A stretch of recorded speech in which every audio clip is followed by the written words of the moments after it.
If you've ever become lost in the creepy charm of old episodes of The Addams Family, you already know Lurch. He is the tall, deep-voiced butler who could give you chills with just one word. You called. But behind that amazing performance was a man whose real life was much more complicated and sad than the scary figure he played. In this movie, we go into great detail about Ted Cassidy's amazing and sad journey. He was the man behind the monster. As he became famous, he left behind an empty house, his wife, 2 kids, and a sad, sudden death that shocked fans. He also left behind a surprising amount of money. Stay put. You think you know Ted, but you don't. To make it big in Hollywood, Ted Cassidy had to be at least 6 feet 9 inches tall. He was much taller than his co-stars, and his voice was so deep that no one could forget it. That line that he always used as Lurch, "You rang," wasn't even in the script. Cassidy made it up on the spot, and the directors loved it so much they kept it. That one creepy phrase became well known. Lurch wasn't meant to talk at all at first, but when Cassidy dropped that line, everything changed. People found the character very funny and oddly endearing because of his deep groans, big sighs, and guttural sounds. There was no getting around the fact that Ted Cassidy had a face that was easy to remember. He had a unique look, but give him credit where credit is due. The people who did his makeup could make him look like almost anyone. Given how unique his features were, they did some really great work. Cassidy did a lot more than most people think. He was best known for his role as Lurch on The Addams Family. In Itchy and the Sundance Kid, he played a shooter. In The New Adventures of Huckleberry Finn, he played a Native American. He also played Goliath in The Greatest Heroes of the Bible in 1978. He even dressed up as Bigfoot in the $6 Million movie with Lee Majors. No, not the fighter. The first Steve Austin. Cassidy, like a lot of stars his age, made guest appearances on Star Trek. I mean, who didn't? Aside from his success in Hollywood, Ted Cassidy had a hard time in his personal life and in the background. On screen, his huge presence may have made him unforgettable, but off-screen, his story was much more complicated and sadly ignored. Ted's younger years were full of hope. Ted Cassidy wasn't just the big guy with the deep voice before he got famous in Hollywood. His academic skills were beyond compare, and he worked hard and wanted to do well. He started high school at a very young age and was way ahead of his friends in school. But Ted's teenage years were not easy, even though he was smart and loved sports. He played on both the basketball and football teams. Ted had grown to be 6 feet 1 inch tall by the time he was 14. He stood out in every place he went into. Boyfriends found it easy to pick on him because he was short, skinny, and young. His self-esteem was hurt by the constant teasing and strange looks. But Ted didn't let it break him. Instead, he turned his pain into drive. It made him more motivated to stand up to the jokes and show what he was made of. That drive to be the underdog and beat the odds would shape a lot of his life and work. At the end of high school, Ted went to West Virginia Wesley for college. Being a part of something he had been missing in high school was what he found there. As a member of Alpha Sigma Phi, he felt a sense of community and friendship that he had been missing. This was a new beginning that made him feel like he finally fit in. He eventually moved on to St. Thomas University in Central Florida, where he continued to do well. On the court, he was the center for the Stone Hatters and scored 17 points and grabbed 10 rebounds per game over 3 seasons. But Ted did more than just play sports. He really got involved with student life. He joined the Orland Beach Life Saving Corps and was in the student government. He worked as a lifeguard on the coast of Daytona Ormond Beach during the summers and on weekends. He did this job through college, marriage, and a move to Dallas. Ted Cassidy studied speech and acting in college, which was a good choice for someone with such a strong voice and presence. He married his college sweetheart Margaret Helen not long after finishing in 1956. They packed up their things and moved to Dallas, Texas, ready to start a new life together. Yes, to Dallas. In Dallas, Ted took his first real steps into the world of show business. He got a job as a noon DJ at WFAAM, where his loud voice and friendly personality made him stand out right away. That led to a strange part as Creech the Alien on WFAA TV's Dialing for Dollars, a local movie block in the afternoon. It was a small but memorable start for him in front of the camera. Also, Cassidy was there for one of the saddest events in American history. He was in the studio on the day that President John F. Kennedy was killed, and he was one of the first people on the air to talk to E. Newman Jr. and Gail Newman, who had been in the plaza just feet away from the motorcade and saw what happened. Besides being a radio host, Ted showed off another one of his many skills: he could play music. He played the piano well and played at Luby's Cafe in the Lockwood Shopping Center, which is close to downtown Dallas, on the weekends. He and Margaret had their first child, a son named Sean, in 1957. After 3 years, their daughter Cameron was born, making the family of 4. Things were finally getting better for Ted Cassidy. He was starting to get jobs in radio and TV, his family was growing, and he finally felt like he had a sense of security. His first big break. In the 1959 sci-fi movie The Angry Red Planet, directed by I.B. Melchior and starring Gerald Moore, Ted Cassidy got his first creditable movie part. It was a small one as a Martian. Even though it wasn't exactly a big deal, it was his legal start in the movie business. But after that, nothing happened. In order to become a famous actor, Cassidy had a hard time finding steady work. He started to wonder if his dream was going to end before it even began. But just as things were starting to look bad, a chance that would change his life came along. He was cast as Lurch in The Addams Family in 1964, and that part would become one of his most famous. A lot of fans don't know this, but Ted did more than just play Lurch. He also gave a hand as Thing, the mysterious hand that didn't have a body that became another fan favorite on the show. Even though Lurch was a great singer in real life, the scenes where he played the harpsichord were just for fun. He was just acting out the steps. Ted's performance as Lurch was so memorable that he played the part again and again. He came back as Lurch in an episode of Batman in 1966 called The Penguin's Nest. He also did voice work for the new Scooby-Doo movies in 1972 and the Addams Family cartoon series in 1973. These projects gave Cassidy a chance to do more speech work. He found success in voiceover work because of his rich, deep voice and natural acting skills. It would be a steady and satisfying part of his job for years to come. Cassidy, who does a lot of voice acting. Ted Cassidy's voice was used in the Star Trek episode Arena as Gorn, the huge scaly alien who gave Captain Kirk a run for his money. Of course, Kirk was smarter than the Thing because he made a homemade bazooka out of bamboo, sulfur, and TV magic. Talk about being as creative as MacGyver. Also, Cassidy's deep speech worked well in animated shows. Famous voice actor Paul Frees passed away in 1978, and he took over as the voice of Ben Grimm, also known as The Thing, in the new Fantastic Four movie. He was also very good at singing. Cassidy became the go-to voice actor for deep-voiced bad guys in cartoon shows. He brought Brainiac and Black Manta to life on Super Friends, and he even did the roars and grunts for the 1979 Godzilla cartoon. Also, if you ever watched the Incredible Hulk TV show with Lou Ferrigno, that loud voice that narrated the first scene was Ted. He also did the Hulk's deep growls during scenes where he changed into a monster, which gave the character even more menace. Cassidy's voice could be heard in a lot of commercials, just not in animated shows.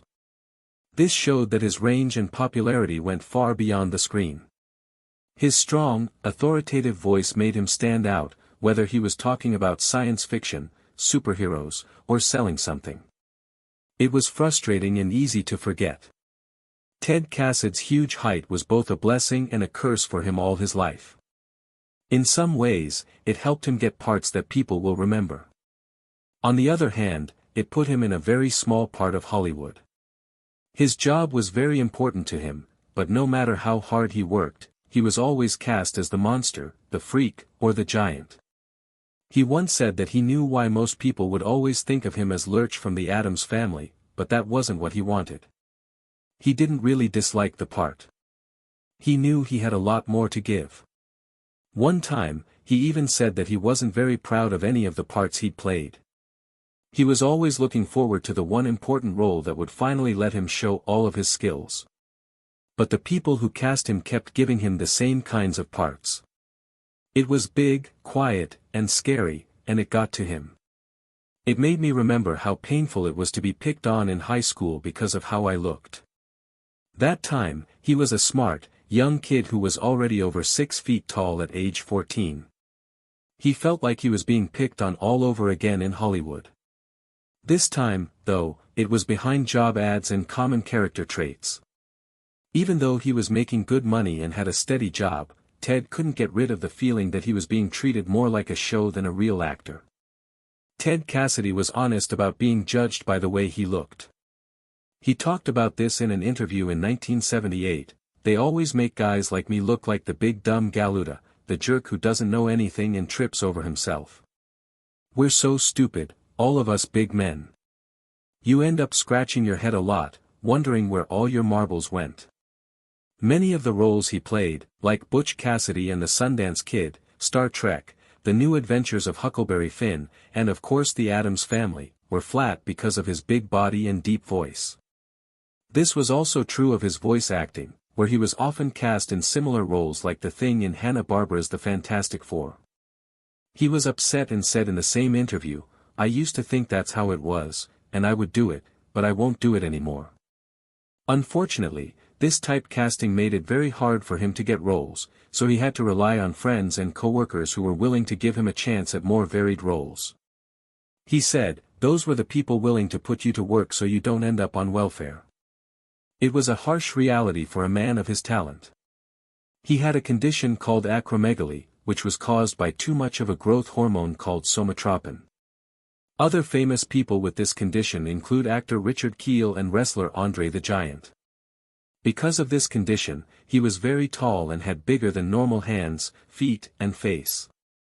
But acromegaly also has less obvious side effects, like high blood pressure, heart disease, and arthritis.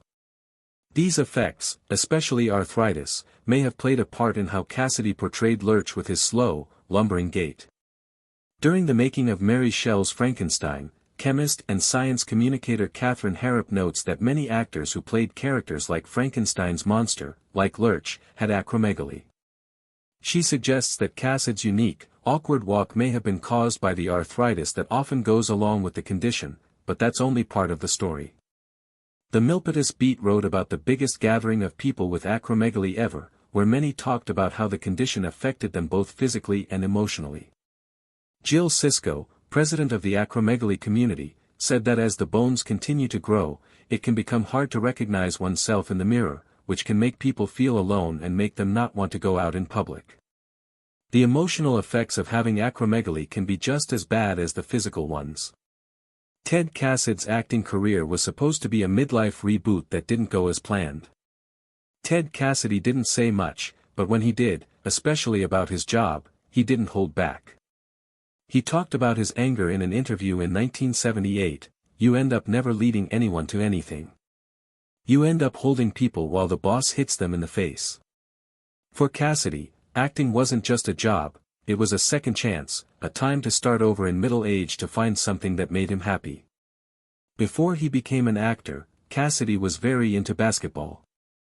He played all 4 years of college at St. Thomas University and even played semi-professionally. He once said that basketball was the easiest way for him to make money, but it didn't fully satisfy him. After college, he and his wife moved to Dallas in 1956, where Cassidy started using his deep, unique voice for radio. His voice work quickly became famous, and he became a regular on WFAA. But he didn't stop there. In addition to his popular radio show, Cassidy also worked in local TV, even reporting from the scene of President Kennedy's assassination and talking to witnesses, showing that he was more than just a voice. Yet, it was his huge 6 feet 9 inches frame that drew him to show business. As he once said, "I figured there couldn't be too many 6 feet 9 inches people in Hollywood." His height did open doors, but it also put him in certain roles, and in the end, he came to dislike the path it took him down, where his size became what made him unique instead of his talent. Took a deal with Lurch. When Ted Cassidy got to Hollywood, he was ready. He had already recorded a demo tape of himself performing Long Day's Journey into Night. But just because he was ready didn't mean he got the part he wanted right away. For the part of Lurch, he had to compete with 5 other actors, including John Astin, who got the part of Gomez in the end. It wasn't long before Cassidy started to doubt his choice to play Lurch. By the second year of The Addams Family, he realized that the role, which was mostly based on a certain comedic shtick, wasn't as satisfying as he'd hoped. In a 1970 interview, he said it was great until the second year. Then I realized it wasn't fun to play that guy who didn't do anything but this act. I started to act badly toward myself, not toward the cast, producer, or director, because they were all nice people. Cassidy knew that the part was hurting his career, and it made him feel bad. Some people still don't think he made peace with the role that would become his most famous. In an interview with Don Petro in the 1970s, he was asked about his rise to fame as Lurch. He gave a heavy sigh and said, "That's what everybody remembers, whether I like it or not." Fans didn't always treat him well. How celebrities treat their fans is often used to judge them. Take Dwayne Johnson as an example. He wasn't always the Make-A-Wish ambassador who surprised a family at one of his premieres with a new puppy. He said he chose to do that after realizing how bad he made a couple feel when they excitedly approached him for a picture. But for some people, it's not that easy. Ted Cassidy was easily recognizable as Lurch, even though he wore a lot of makeup. That didn't mean he was okay with it, though. He talked about how awkward it made him feel meeting fans for a very personal reason. In an interview, he said, "I can see it in their eyes that they think I'm stupid and slow. They talk to me in a condescending way and look at me like I'm a circus giant." He also said that these interactions made him feel defensive, which is understandable, and he wasn't always the nicest in response. His kids, thank goodness, saw things differently. While they did watch The Addams Family as kids, unlike some fans, they never thought that Lurch was their real father. They knew the difference between the two even when they were young. The group didn't get any extra money. It wasn't until Des Arnaz learned that old episodes of I Love Lucy could be shown again and make more money through syndication that reruns became common. Before that, the owner of the show got most of the money, not the players. The Smithsonian says that syndication is a big reason why The Addams Family has stayed famous over the years. Up until 1991, it was still shown in 30 different countries. That's pretty good for a show that hadn't been on for 30 years. Even though the show was still popular, Ted Cassidy and the rest of the company didn't get paid for the reruns. In an interview with TV Guide, John Astin talked about this. He agreed that Cassidy and Carolyn Jones, who played Morticia, worked much harder than he did. This was mostly because they had to wear such heavy makeup and outfits. Astin also stated that the cast never got paid for their work, even though the show was on all the time. He accepted what happened and took heart in the fact that the show still taught good values like kindness and inner goodness. However, he couldn't help but think that a cut of the profits would have been a fair and appropriate way to show his appreciation. A terrible death. Ted Cassidy and his wife Margaret Helen Jesse got a divorce in 1975, after a very hard time in their relationship. However, that was only the start of his tough times. Ted and other people with gigantism often have problems with their hearts and blood flow. Ted had been having health issues for a long time before he was told he had heart disease. What made things even worse was that doctors found a benign tumor around his heart. Open heart surgery was used to remove the mass from Ted in January 1979. At first, the surgery seemed to go well, but while he was resting at home a few days later, problems started to arise. Ted was taken back to the hospital, but on January 6, 1979, he sadly died. His ashes were spread out in his backyard as he had asked. John Astin spoke highly of Cassidy in an interview with TV Guide in the 1970s. He praised his many skills, such as his speaking voice and his ability to play the trumpet and piano. Aston also said that he and Cassidy had stayed close friends after the end of Addams Family. After surgery, Cassidy went into a coma. His children called Aston and asked him to come see their father, hoping that the sound of his voice would wake him up. Aston went to see him and stayed the night before Cassidy died. Ted had 2 children, Sean and Cameron. Both of them became great lawyers after he died. He had a lot of life still to live. He was only 46 years old when he died. He was still looking for that one part that would define his legacy. His co-stars went through terrible losses of their own. A lot of TV shows and movies have had sad cast deaths, which makes some people think they are cursed. A lot of people talk about The Little Rascals because many of the child stars are having hard or sad lives as adults. It's strange that the Addams Family doesn't show up very often on that list, even though it should. His early death is only a part of the story. As reported by Entertainment Weekly, other group members also died in sad ways. Morticia Addams was played by Carolyn Jones, who died at the age of 54 after a short fight with cancer. In 1984, Jackie Coogan, who was Uncle Fester, died of a heart attack. He was 69 years old. Also, Ken Weatherwax, who played Pugsley, died not too long ago. He also died of a heart attack in 2014, when he was only 59 years old. As of 2025, only John Aston, who played Gomez, was still alive from the main cast of the Addams Family. How much Ted Cassidy was worth when he died? A look at his small wealth and home in Woodland Hills. Ted Cassidy's estimated net worth when he died in 1979 was low compared to Hollywood standards. It was said to be between $800,000 and $1 million, which, after inflation, is about $3 to $4 million today. According to today's measures of wealth for celebrities, Cassidy wasn't very rich, but he had made a good living by working steadily in radio, TV, and voice acting. Most of his money came from his part as Lurch on The Addams Family. There, he also voiced the famous hand that didn't have a body. Even though the show was still famous after it ended, Cassidy and the other cast members did not get residuals, which was normal at the time. Reports say that he made a small amount of money on TV while he was on The Addams Family, probably between $1,000 and $2,500 per episode, based on how much he was paid. In the 1960s, this was a normal rate for artists in this level. Cassidy also made money from radio and voiceover work, such as reading scripts and making guest roles on sci-fi and fantasy shows like Star Trek and The Incredible Hulk. One of his best qualities was his deep, unique voice. Cassidy lived in Woodland Hills, a quiet, simple neighborhood in the San Fernando Valley area of Los Angeles. His house wasn't a huge home in Hollywood.